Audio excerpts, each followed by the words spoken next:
Hello, I'm attorney Tammy Saltzman, and you are watching Divorce Connection Network. Today, I am so pleased to introduce you to attorney Eric Klein. Hi, Eric. How are you? Hi, how are you? I'm great, thank you. Thanks for coming on the show. Eric practices here in Boca Raton. He has been practicing family law and bankruptcy and real estate and collection practices, negotiating debt for 19 years. That's a really long time, and today he's going to give us some financial tips.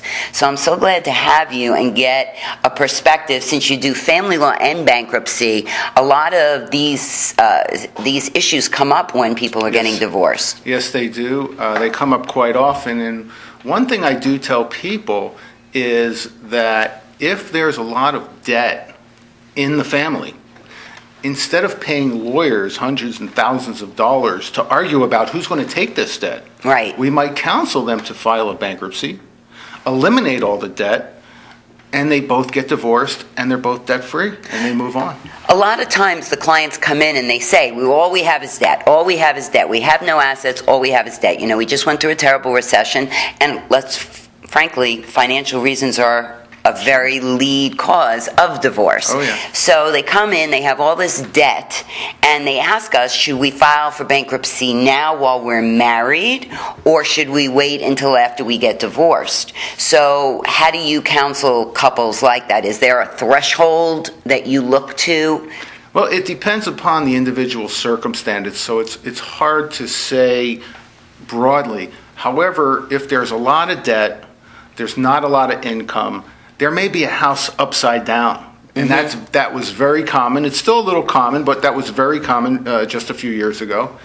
I would say to them, file the bankruptcy jointly. It's the same price whether you do it jointly or singly. Right. So a client could save $2,000, $3,000 on the filing of a bankruptcy. Just do it together.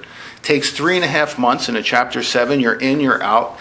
And simultaneously, you can plan for the divorce, negotiate terms of the divorce, not taking into account any debt, sign an agreement, and then once that bankruptcy's been discharged, you can go right into the family court, get your divorce, and each person and each party goes their own way. And so that's a great thing to consider, and I'll keep you in mind when those questions come up in my practice, because I don't do any bankruptcy at all. So you came prepared to talk about some tips for the couples. What would be your first tip? My first tip would be credit. Okay. First thing a party wants to do when they're preparing for a divorce, or even when they're going through it, you want to cancel all your joint credit card debt. You need to do that because you don't know what the other spouse is going to do.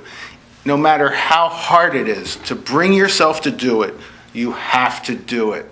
Another thing is you want to get your money out of their joint bank account. How many times have you had a client say, I went to the bank and the money's gone? Yep. Right? A lot of times. A lot. If you want to be fair, take half the money. Right. If you want to be a little more than fair to yourself, well, take it all, and then it'll get sorted out, throughout the divorce case. And I try not to counsel somebody to do that because it creates a lot of animosity and anger. I always say half. Not 1 penny more. If there's an extra penny, give it to your spouse. Take half, and then we'll worry about it later. Exactly. Yeah. Another thing you want to do is you want to obtain a copy of your credit report. You can go to a website called annualcreditreport.com. You will truly get a free credit report from each of the agencies. You will not get bombarded with email advertising or solicited for any credit things. Get your annualcreditreport.com, truly free. Order 3 credit reports. Take a look at those. See if there's anything negative there. 40 million people had inaccuracies on their credit reports last year. Wow. 40 million people. So you need to take a good look, make sure it's accurate. You want, if you suspect your spouse has incurred debt in your name using your Social Security number, you may want to put a fraud alert in with the credit agencies, and you can do that. It's a 90-day fraud alert, so that in the event there is an attempt to obtain credit in your name using your Social Security number, you will get an alert. You will get a text alert, you can get an email alert, a phone call. Very important, very, very important. Next thing you do want to do is you want to inform your creditors that you're no longer responsible for your spouse's debt or the family debt. You want to close the line of credit on the house, the second mortgage line of credit. You cannot trust what's going to happen in a divorce.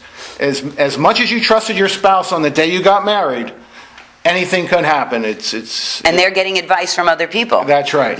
So their lawyer's telling them to go in and take half the money or take it all and it'll get sorted out later. Yes. So, you have to be careful because you just never know what's going to happen. That's right. And then there's also issues of your identity. You want to protect your identity. If your spouse, again, has your social security number, has your name, your date of birth, the next thing you know, they're filing tax returns in your name. They're obtaining credit. All kinds of things that could happen. You need to protect your identity. And again, the best place to do that is with the credit bureau agencies. Give them put yourself on a fraud alert so that you understand that if somebody's attempting to do something, you're going to know what's going on. Eric, after you're off the show, that our second guest is Lori Crabtree, and she has a company that does this for people. She has a company that gets them their credit reports, helps them get information off their credit report that doesn't belong. She also has access to LifeLock, and so she's going to be talking about that in the next segment. Yeah, I mean, the LifeLock companies are great.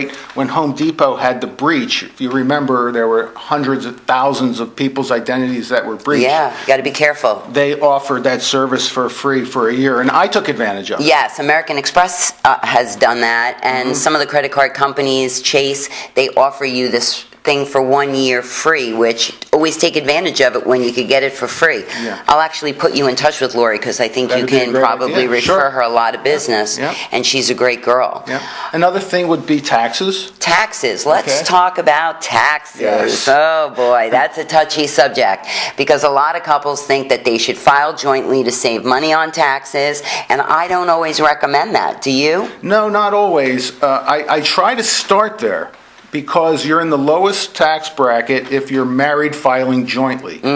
Yes. If you're married filing separately, your tax rate, each of your tax rates are going to be higher. Yes. And the IRS penalizes you for doing that. However, if you believe your spouse is doing some kind of fraudulent activity, something underhanded, it may be a good idea to file separately, pay that a little extra money, so that way you'll feel secure in knowing that you're not going to get done by the IRS. Yes. I mean, because there's jail time involved. Right. So that is a topic that comes up a lot. If a spouse owns their own business and you're not sure of the money that's flowing through the business and there's no forensic accountant, or say your spouse is shady and you know that your spouse is shady and you're worried about what they're doing with their money, the IRS could audit you many years down the road, and then whoever signed that tax return is jointly liable.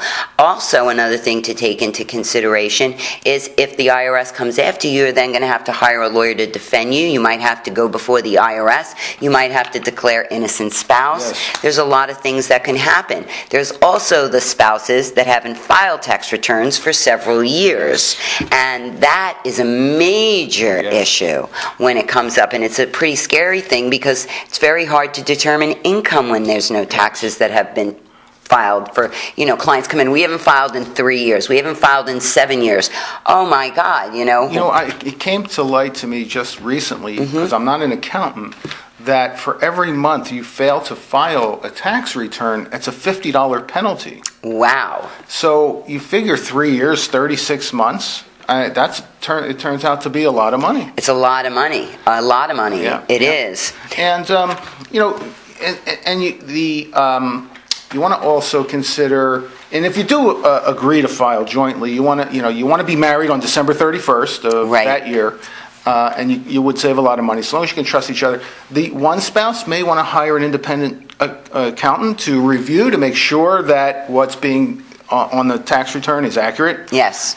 Because, like you said, the spouse is being requested to sign a document, and you certainly do not want to sign a document unless you know what you're signing. Yeah, a lot of times we have the clients insist on doing it. We'll put in an indemnification clause in our marital settlement agreements quite often, but the IRS is not going to honor that. Your spouse may honor it, but not the IRS. Right. So it's important to know that, and it's important to be educated. And we don't really give much tax advice. We kind of recommend that you go to a CPA for that. That's right. And one other thing that is very important is you don't want to hurt your spouse, right, during a divorce. Do not hurt your spouse. My spouse made money under the table. He's a gambler. He made all this cash. I'm going to the IRS and I'm going to get what I want if he doesn't do what I want.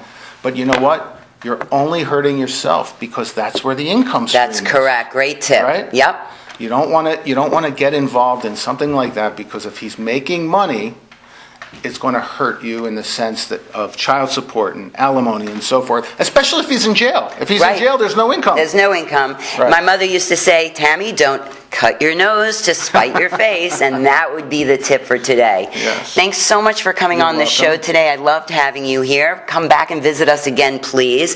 If you want to find Eric's information, please go to our website at divorceconnection.com. And I want to let you know that we're going to put on there the website annual creditreport.com. You'll find that information as well. Thanks for joining us. We'll see you next time.